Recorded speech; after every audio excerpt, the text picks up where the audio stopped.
Yeah, what do you want?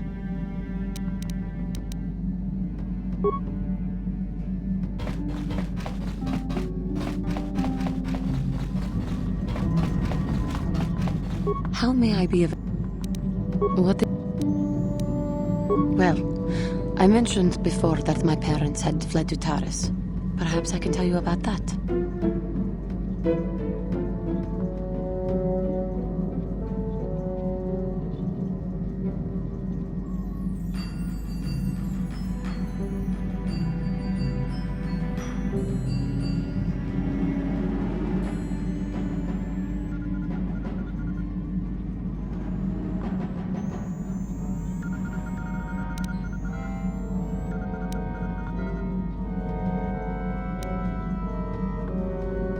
In the early days of the Mandalorian War, there...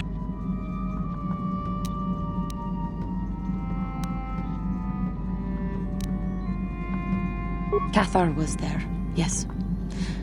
My people had a great reputation as warriors, and that appealed to the Mandalore version of honor. They sought to test themselves against us, I think. Test themselves by bombing our world, slaughtering my people while they slept or while they ran.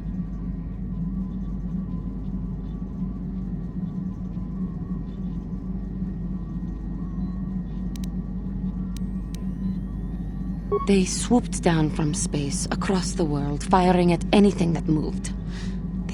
We did resist, and in spite of their violent attack, we did stave them off for quite a while.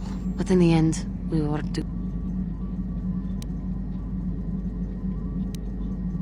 We were not members of the Republic. KOTOR was beyond Our interstellar communications were the first things the Mandalores hit. We knew what was coming. We had fought the Mandalorians in the first war against Exar Kun and the Sith. We knew the most we could do was pack the few of our people who survived onto what few ships remained and send them off into space, as most did not make it. My parents carried me as a baby with them and were lucky enough to escape. But Taris was a horrible choice. Dominated by humans, intolerant of other species, it made everyday life unnecessarily hard.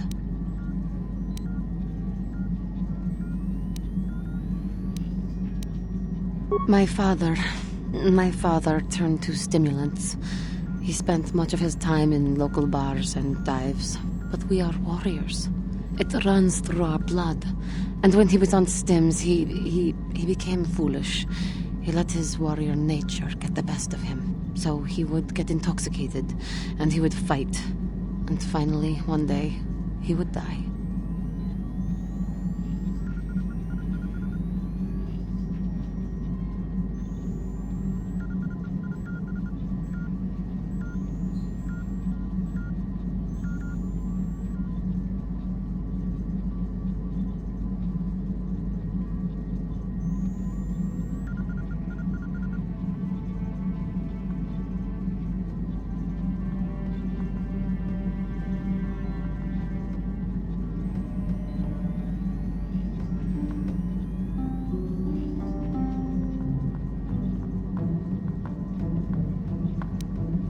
Killed by a man who provoked him into a fight and killed him. I am sorry.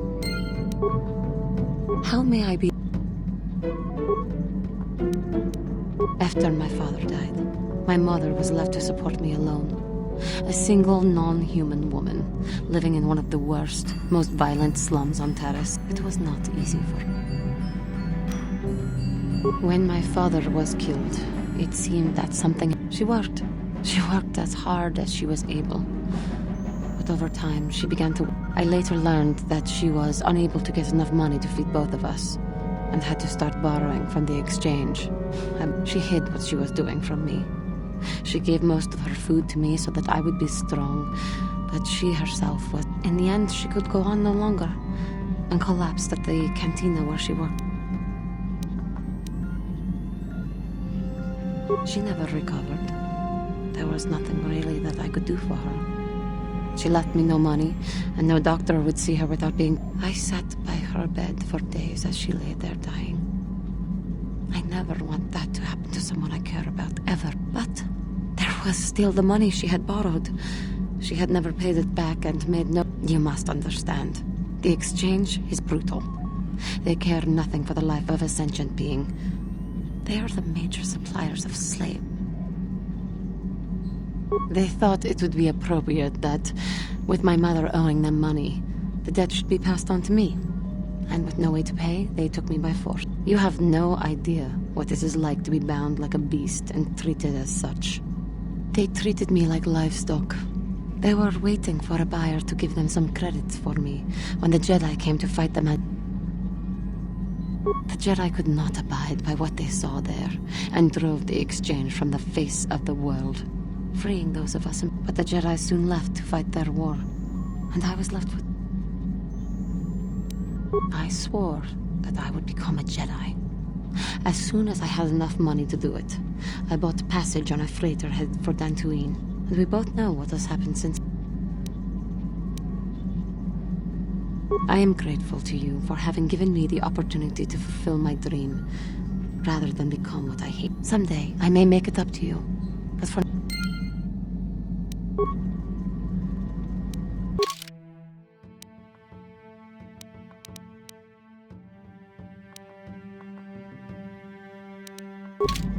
How may I...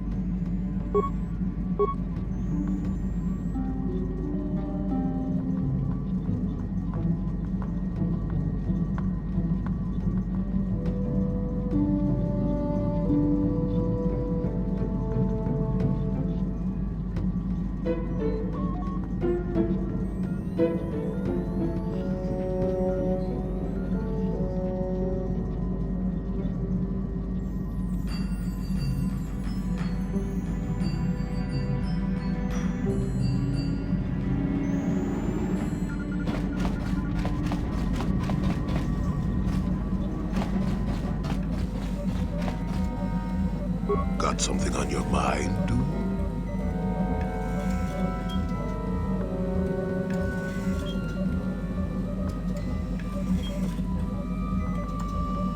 Not particularly.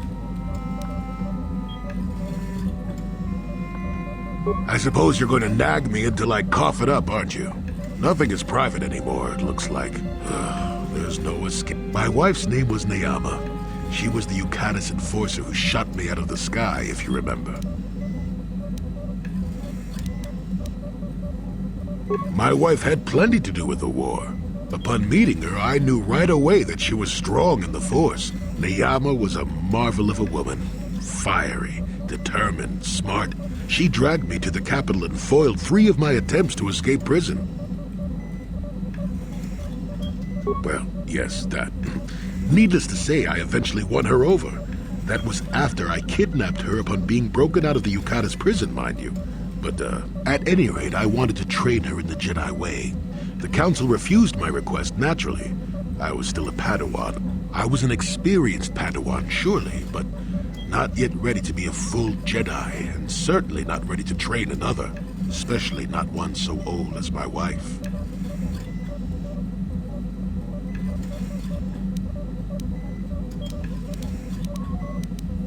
I did. I wasn't the first, and I won't be the last.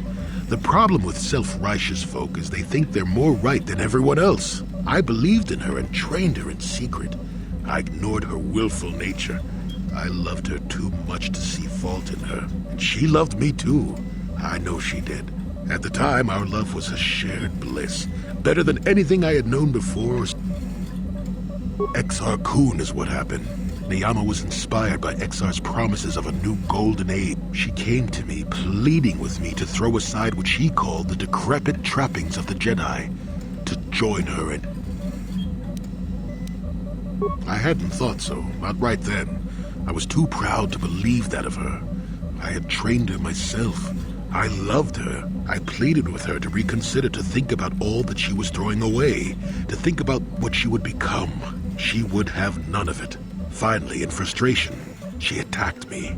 She drew her lightsaber and attempted to strike me down. It was a scene being repeated everywhere throughout the galaxy. Pupil against master. In my case, it was a long and terrible battle, but I defeated her. No, I had her at my mercy, disarmed and defenseless. She looked up at me and she knew. She knew I couldn't do it. But I should have. Sometimes I convince myself otherwise, but it's no use. She had fallen to the dark side when she raised her saber against me, and I let her go. To my shame, she went on to kill many Jedi during the war, until she herself was slain in the final battle. I grieved for her death, inevitable as it was, even as the Jedi Council put me on trial for my actions once the war was over. I had trained Neyama against their wishes. I had failed to kill her when I had the chance, and she went on to kill others. Not to mention that I had remained a Padawan throughout the war. A formality, perhaps, but with the trial, it had to be decided if I was worthy to become a Jedi at all. It was a travesty, of course. I told you that even the Jedi were capable of great injustices, didn't I?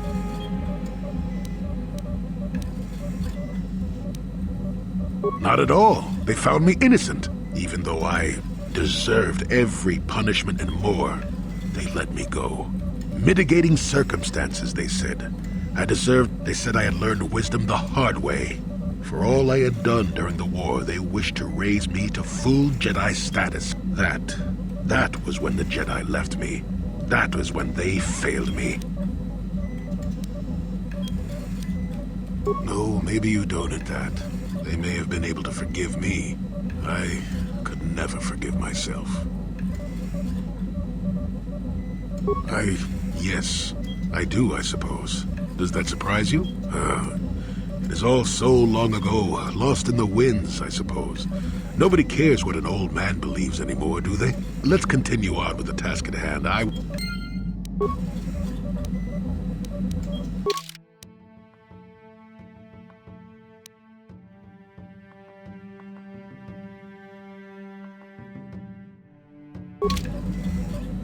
Got something.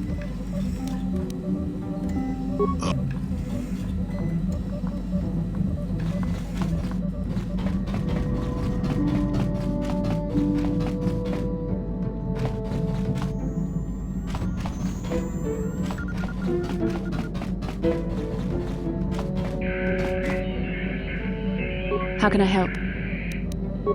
Sorry, it's not that I look for. Yes, what's on your mind? Oh, it's nothing, sorry.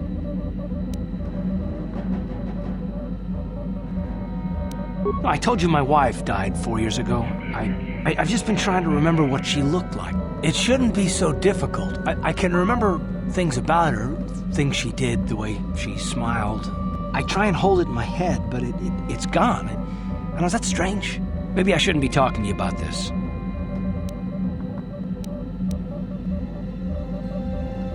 But I should be able to remember her face. It's frustrating. I feel it must look really strange for me to be obsessing like this still. You must think I'm incredibly stupid.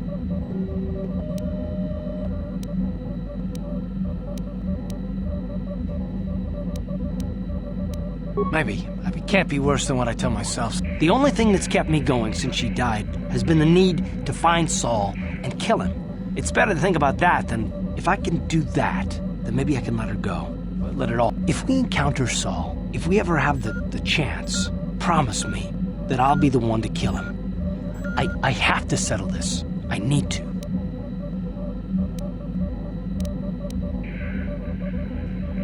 Thank you. I guess it's...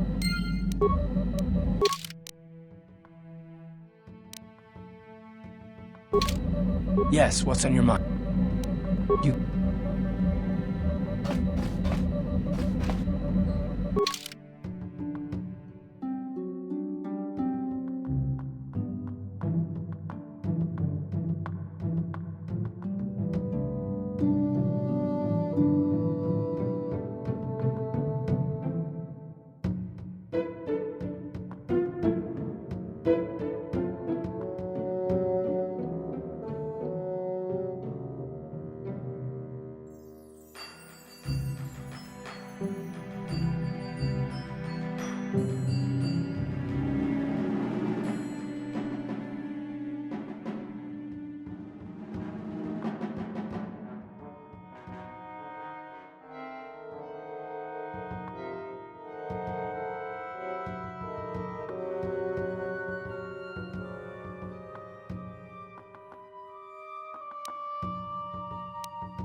Calo Nord is dead, Lord Malik. He has failed in his mission. Forgive me. The penalty for failure is death, Admiral Kareth. But the failure was Calo's, not yours. You may rise. Shall I hire another bounty hunter, Lord Malik? No mere bounty hunter can stand against a Jedi. I shall not make the same mistake again. My apprentice, Darth Bandon, shall take care of our young Jedi friend.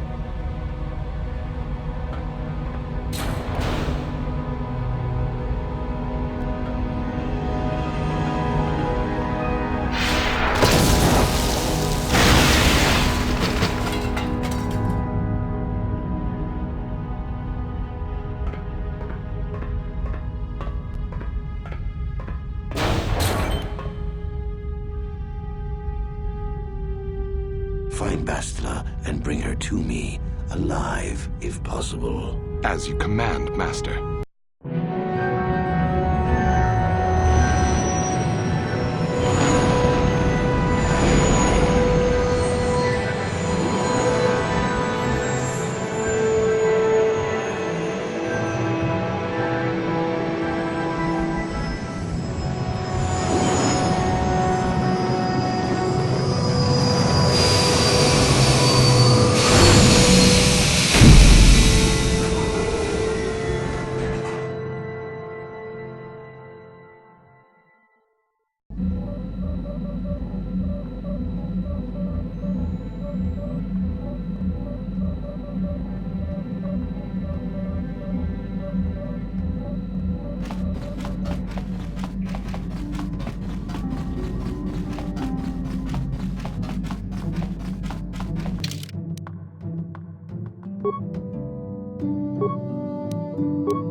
Skronki to pacnimo, ki ita kanki channa kilikon. Las nefrenius, en arnalles esrekan de kastanevor, en daar is lagrachsjor, stof arnemo.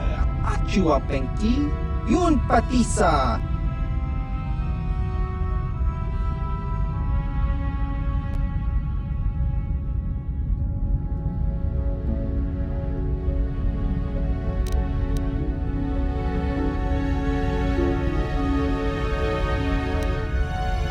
Mama G, human act in ikatune, John Moody.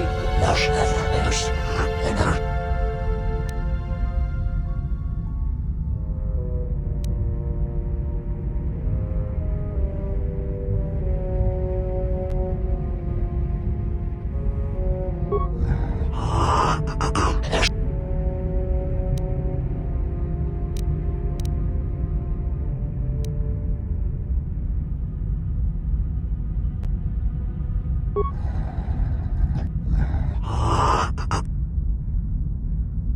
Chiwi aita ka chong chicha, agi inki mulira kun kin. Tong hitwama ag inko tune.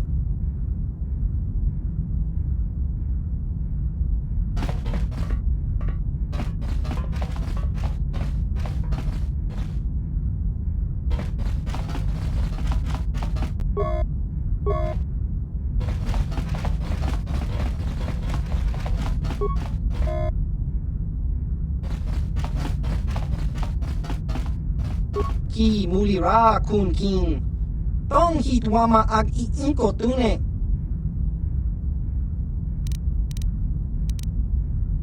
Ichuta, yun patisa. Tong hitwama ji human ak in ikatune. Chon mulira tong pa akat intutune. Chiwi aita ka chong chicha.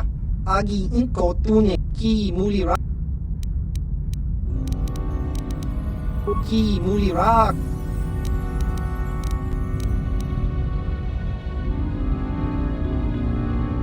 Chua Penki, yun.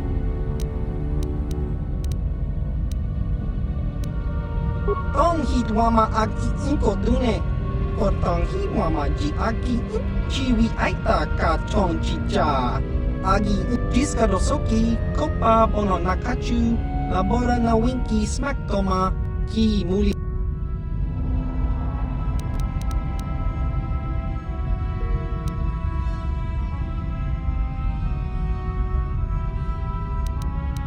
Ki muli.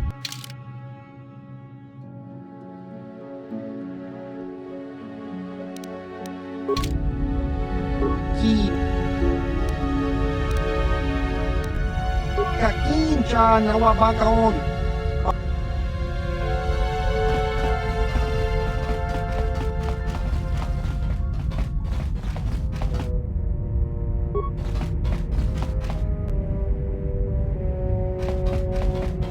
Got something. Oh, that was not until many years later, to tell the truth. I spent quite some time wandering the galaxy.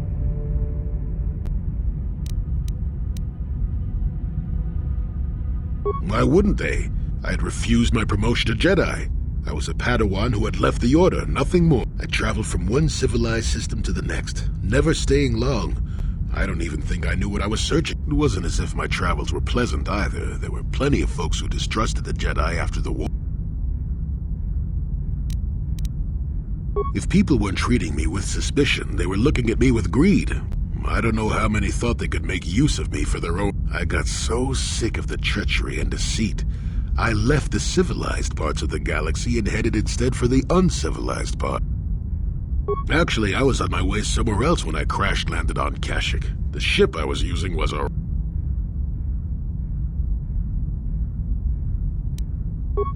I'm no mechanic, and besides, after you plunge nose first in the trunk of a 5-kilometer-high tree, chances are you don't have much ship left. I'd taken some damage passing through an unexpected asteroid field, as I recall, but I wasn't completely without some systems. I could still guide her a bit. It wasn't what I would call the smoothest landing, especially considering I ended up smack at the depths of the Shadowlands. But I lived.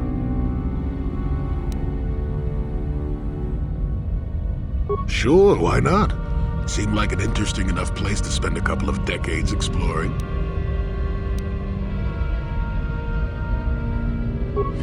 That was a challenge at first. You've seen the kind of creatures that exist down there, and you missed the really big one. I was still able to rely on the Force to keep me safe for the most part. The rest of the trick is keeping out of the way of most of them. No, that's true. Still, most of the creatures grew accustomed to me, and I to them. At least none of them ever heard of a Jedi. Oh, they did at first, oh yes.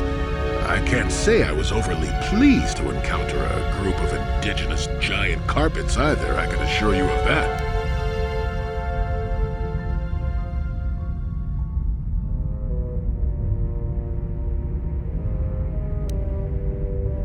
No, I was the intruder in their land after all.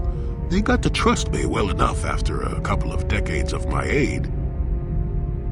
When I could, I would assist a few young ones who would get lost in the Shadowlands or attacked I must say, for a while there the Wookiees actually thought I was some kind of benevolent forest god. Amusing, really.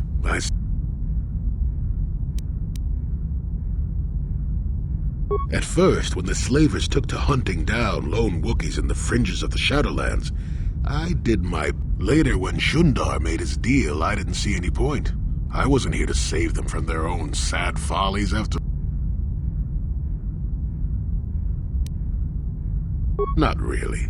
Kashyyyk is a place you can feel very small in. It felt good to devote my time to helping people and living simply. What can I say? I did it all for the Wookiees. Well, okay, maybe I needed some time on a quiet and remote planet, but if you ever need a friend, an incredibly strong hairball isn't a bad...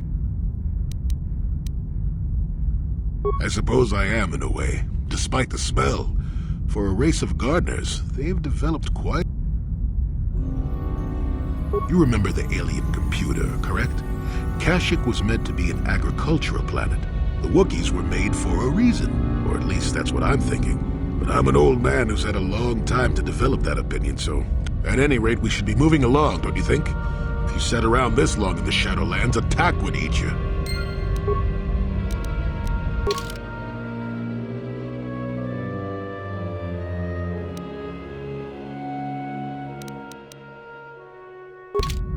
Got something? How can I help? There is nothing I could say that would be helpful. Why? I could not accomplish this on my own. I need the aid of... Besides, the events on Taris prove that the Force won...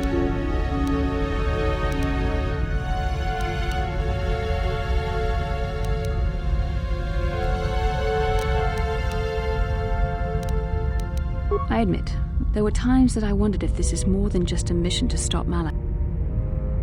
I wondered if the Council wanted to see how I would help and guide you on our quest. I wondered if they would... And then I realized how foolish such thoughts were. As the Council explained, sending a mass... The fate of the galaxy is at stake. The Council would not risk it. You must learn to trust in the wisdom of the Council. Your destiny will come when it...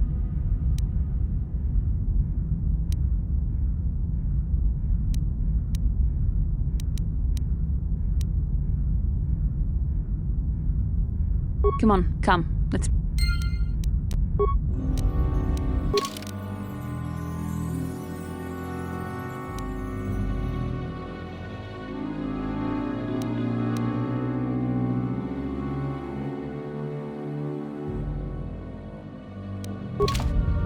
How can I help?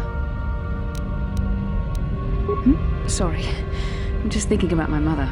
It's strange. It's not... How can I help? There is nothing I could say. Then I said...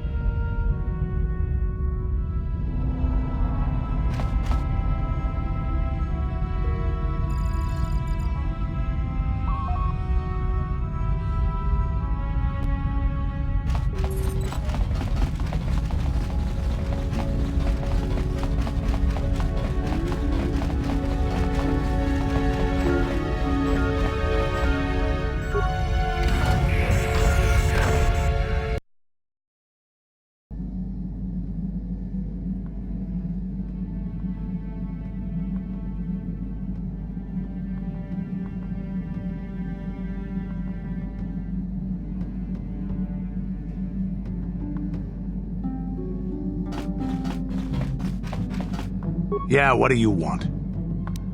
You're...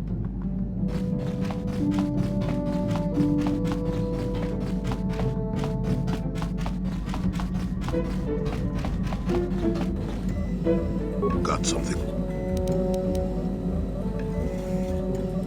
Are we back to that?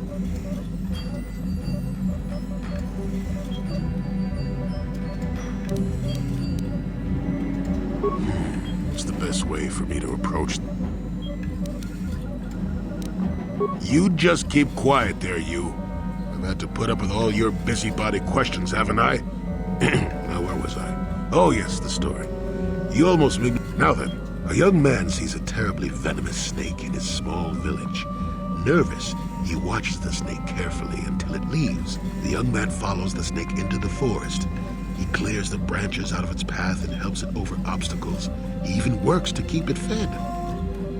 Shush! Many nights pass, and still the young man continues to follow the snake.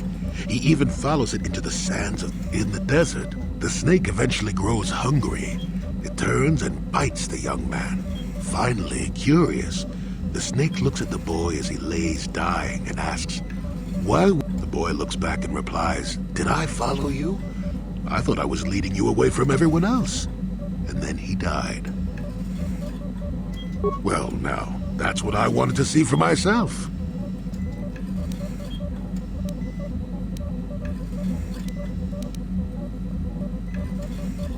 The real question is whether or not I'm as frightened as I should be. I've told you before that you have a destiny before you. This does not mean, however, that your future is already written. You have the choice of which direction you take your destiny in. More than engine-sucking Andor, certainly. But so far you've chosen to take the lighter path. Can you stay that course, even through the challenges ahead? We'll have to. I'm not here to judge you or tell you which path to take. I'm here ready to offer you my help, should you ask for it. I do that because I think it's important. More important than remaining in my home and pretending the galaxy doesn't exist.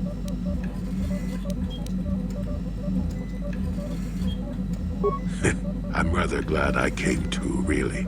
You're a fine young... Now then, I've chatted enough for one lifetime. Let's get...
Got something on you.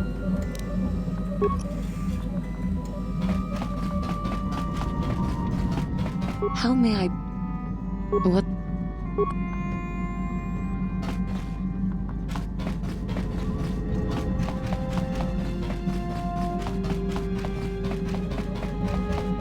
Yes, what's on your... You mean if I kill him? Well, I never thought about it. I suppose I always assumed that I would be dead once Saul was.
Understand that whenever I envisioned taking on Saul in the past, it was always as the captain of my own ship, or alone. In those cases, I would risk everything. But I'm not in the same situation now. I wouldn't risk hurting you or the others.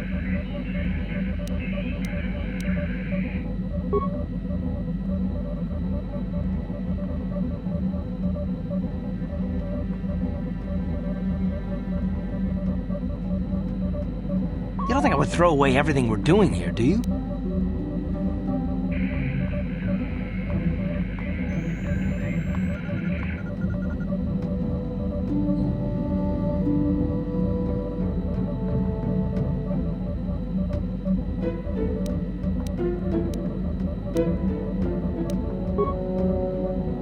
I would like to think that I wouldn't put you in danger, that I wouldn't forget that there's more... If I saw Saul, however, if I had the chance, I don't know what I'd do. I really don't. I mean, his death has been my entire...